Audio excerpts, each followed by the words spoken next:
Poorna. Hi, How are you? I'm good. How are you? I'm good too. Okay, you are passionate about classical opera singing. What do you mostly do these days? What helped you to develop your singing skills?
Fall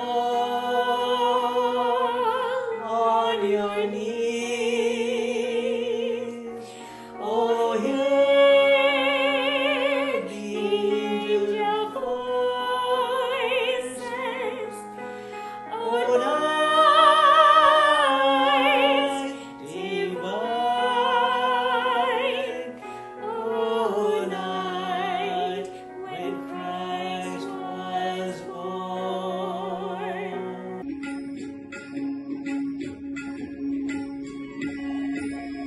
वैष्णव जन तो तेरे कहिए जे पीर पराई जाने रे वैष्णव जन तो तेरे कहिए जे पीर पराई जाने रे. Hello, everyone.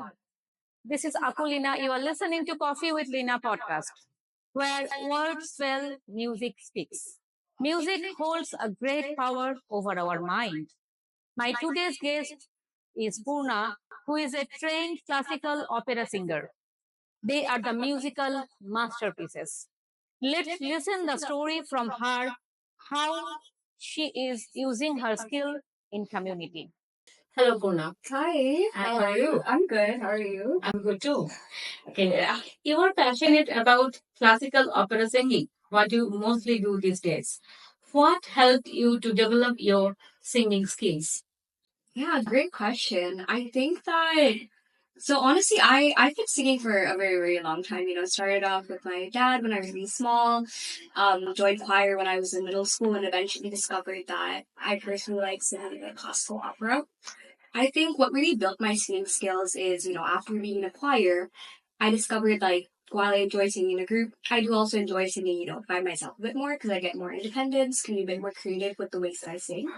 And so from there, I took some private lessons with one of the top soprano singers in the Philippines. Her name is Rachel Herodias, and she really taught me, how to really cultivate my voice, how to train myself, and really not only focus on like my singing, but also things that go behind it. Like breathing, um, interpretation of songs, things like that. She also introduced me to Filipino classical singing, and so she's really one of the main mentors that helped me along my journey. Yes. So my one question, I'm really curious about that. Why opera singing? Like you used to sing with your father like a duet, maybe the Bengali songs, maybe the Hindi songs, maybe as an Indian. Yeah. So why did you choose the opera? That's the I'm really curious about that.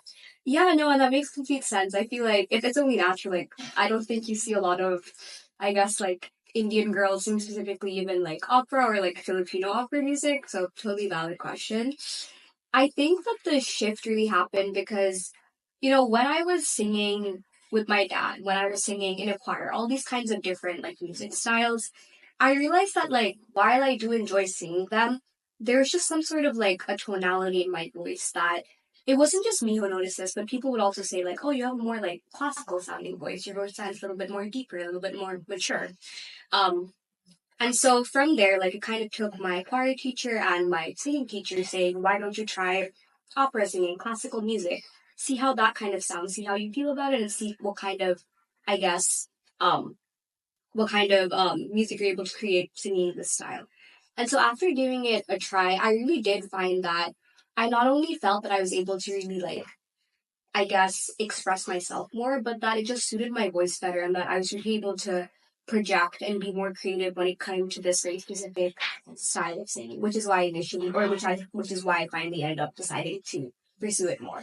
Yes, from my perspective, I feel that when you are at home, unknowingly you can learn many things Oh yeah. from your surroundings, maybe from your parents, from your environment. Like sometimes I see that some people they are very much into the classical music, like Mozart. They used to listen at home. Mm-hmm. So from that, the children are much more into that. Sometimes I feel, but you got the this passion from your school. The teacher mentioned you that yes, you are much more your voice tonality is like classical ones. Yes, exactly. Yes, that's great. You prefer to perform solo.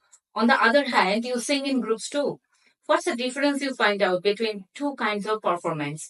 And what's your opinion? Like if I think about community perspective and from your own perspective, which one do you like are you fond of doing? I think that both singing in like a group, like a choir, and singing solo, like they both have things that I love about them, and also like obviously things that not that I dislike about them, but they are just like different in their own kind of ways. So I think when it comes to singing in choir, because I had been doing that since grade 5, so nearly 8 years. And I really enjoyed it. I think that singing in a choir, it's a kind of community that you really don't find anywhere else. It's the fact that you not only have to, I guess, get along with people you're, singing with, but it's the fact that unless you're able to, really collaborate with them and create a kind of unified sound, it's gonna sound like very like pans clashing, like if one person's singing like with one kind of voice, someone else is singing with another kind of voice, it's just not gonna go like well together at all. So I think that I really enjoyed, finding a community of people that we're really focused on creating like a unified sound, coming together, kind of putting our differences aside, knowing that no one person should really stand out and that everyone needs to come together to create this very strong sound. Finding that community and that kind of group feeling was very special to me. Was very special to me and was why I, initially did choir and did it for so long. I do think that like just moving from that though, more onto the solo singing side, I personally just thought it was good in its own way because it allowed me to be more creative with the things that, with how I interpret things. When you sing in a choir, you kind of have to be like everyone else. You have to focus on blending. That's like one of the things my teacher used to say, like blend, blend, blend, blend. Make sure you're always blending. And so being able to sing solo just gives me more creativity, allows me to sing, to really express myself or like to interpret a song the way that I want to interpret it. And so that kind of freedom just makes it a little bit more enjoyable for me in like another sense. I do still love to sing in a choir, but I do solo sing a bit more because of this aspect. Yes. So in this respect, I have to appreciate you because classical opera singer they know how to seamless move from the straight tone to project like vibrato. Right, yeah. Yes, that's really hard to do, and you're proud of projection. You know how to change the vowel, like how when you are going to the higher tonality, how power of projection.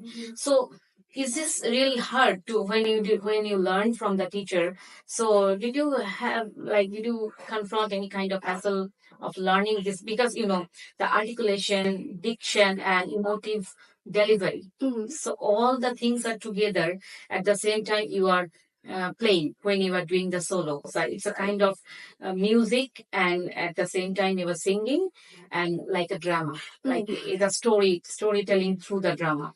So is it really hard? You feel that I heard from you that you like the solo. It has a creativity. You have the freedom. You can sing in your own way. Yeah. And at the same time, in the group, you are in the choir. You are listening to the musician, like who is controlling everything.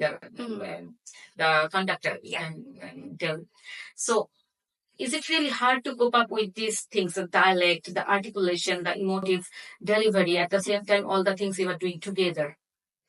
Yeah, no, for sure. I think that even I didn't realize this when I initially started taking like private solo lessons. But there's a lot that goes into it, you know, like you have to be sure that you're watching out for your breathing, making sure that like your voice is open, making sure that you're projecting, making sure that you're following the right dynamics. So there's a lot that does go into it. And I know that initially it was very difficult for me to kind of keep all of these things in mind. It wasn't very natural to me. I do think that like the more that I kept learning, the more that I kept practicing, the more natural it became. It became less of like in my mind like taking off like, oh, have I done this while singing, but more of just like really feeling the song and the emotions naturally came. I think something that's pretty interesting actually, this is very specific to like female opera singers, is that so I personally am a soprano, which means that I sing like the range of notes that I sing are typically on the higher range. And so, as a result of this, for female singers, typically the higher you go, the louder you want to become because that, you know, gives you power. That means that you're more able to, you know, reach those high notes and really make sure that they're clear. But the problem that comes then is that, you know, depending on the song, sometimes you need to sing high notes, but they have to be a bit more quiet, you know, to really, if it's like a sad, emotional song, they just have to be more quiet to really get that emotion across. And so I think figuring out how to, you know, sing these higher notes with the correct kind of piano dynamics was initially a bit of a struggle for me, just because it's a bit counterintuitive. But for sure, like it's still something that I'm working on, but it's just Squillo. yeah, exactly. Squillo. You're all are struggling for that in a like long time. They are trying to get that capacity of squillo, right? The more you are better, the more you become better, the more you can cope up with that squillo, right? Absolutely, yeah. So it's still something I'm working on, but obviously, like I enjoy the craft itself, so it's not a like problem for me. Yes, something came naturally in you. Your engagement with the Public Harmony in University, which is a student-led organization where students initiate the music therapy. Can you please explain to the audience how you do that and how you are helping the children and the cancer patients? Yeah. So basically, like you said, Public Harmony, we're a student-led organization, and we typically do weekly performances at pediatric cancer facilities or senior living homes. And basically what we do through there, it's depending on the kind of performance we're doing, they tend to be pretty unstructured, where we'll create a sort of set list with songs that we believe our audience will like. So for example, for the pediatric cancer facilities, we'll make a set list of like Disney songs, because obviously kids, you know, they like Disney Yeah, songs. they like Disney songs. But then if we're performing for our older audience, like a senior living home, we'll do maybe songs from like the 70s or 80s, because that's obviously what they're gonna enjoy.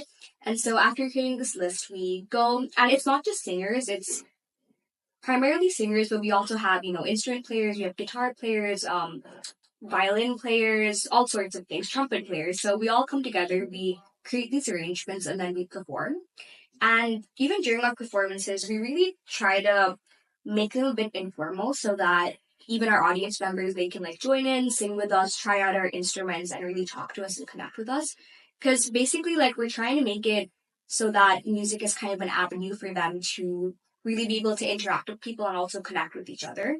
And so by using music, we're really able to kind of create a community and maybe distract them, or at least give them a bit of hope in their day-to-day lives. Yes, maybe it's a kind of complementary medicine. In a way, Music therapy, yeah, yes. exactly. Complementary, and the most important thing is their participation Exactly. and recognition. That's important. That Oh, can yeah. heal them. Exactly, because obviously, like, if we're there very, like, uptight, saying, like, oh, we're just gonna sing for you, that kind of defeats the purpose, right? We really want them to see us as, like, a sort of community that's coming to them and, you know, participating with them in this activity to really, I guess, take their minds off of whatever treatment or kind of the hardships they go through on a day-to-day basis. Yes. And you got the award cum laude, which you graduated from high school, when you graduated from high school, which is a distinguished level of academic achievement. How do you define your success and what did you learn from that? Yeah, I think that one of the reasons that I did win this award was because of my kind of involvement in many, many different activities when I was in high school. For example, I was like president of the French Honor Society, the Music Honor Society. I was on class council. Basically, I did a lot of different activities, which really, helped the community because I just love and I really wanted to give back to this community that had kind of raised me ever since I was like in preschool because I'd gone to the same like school since I was in preschool. And so through all of this, I really discovered not only my passion for engaging with so many different communities, but I also discovered my I guess, ability to really connect with many different kinds of people, like from these different communities. And so I really do think I defined my success in high school as being a person who was able to really engage with many parts of like my school community and really give back in many different ways and, create friends in all sorts of facets. So, have you been a holistic person, holistic human being?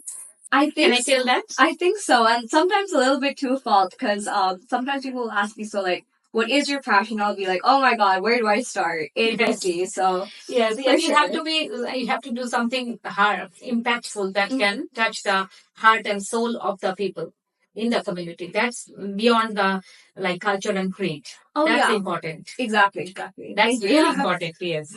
And my last question to you to be really brief, and my question is also brief. Through your singing journey, how can you use your skill in community in your own way? Like you are in the university, Tufts University, and you are doing for the university club and engaging. But in future, what you want to like give back to the community?